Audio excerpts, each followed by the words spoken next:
شنطة السفر مش مجرد هدوم.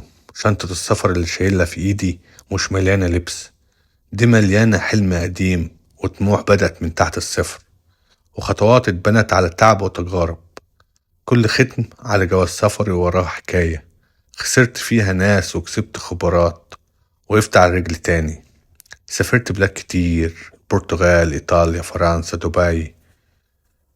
شفت أبواب بتتقفل وأبواب بتتفتح.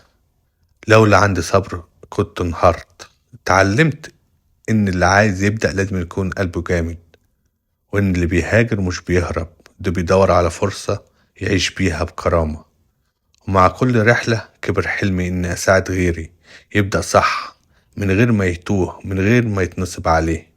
ومن هنا بدأت عالم السفر البرازيل، شركة طلعت من معاناة وتجارب، من خناقات مع ورق وطوابير ومكاتب وصداع، لحد ما بقيت أفهم النظام خطوة بخطوة، وأقدر أختصر السنين في أيام اللي عايز يسافر.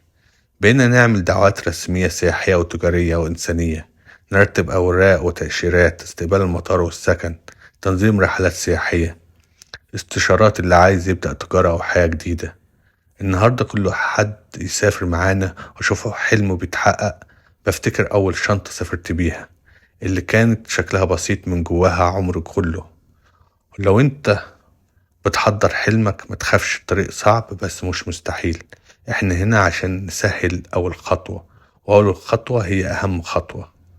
عالم السفر، سكة، امان، شفافية.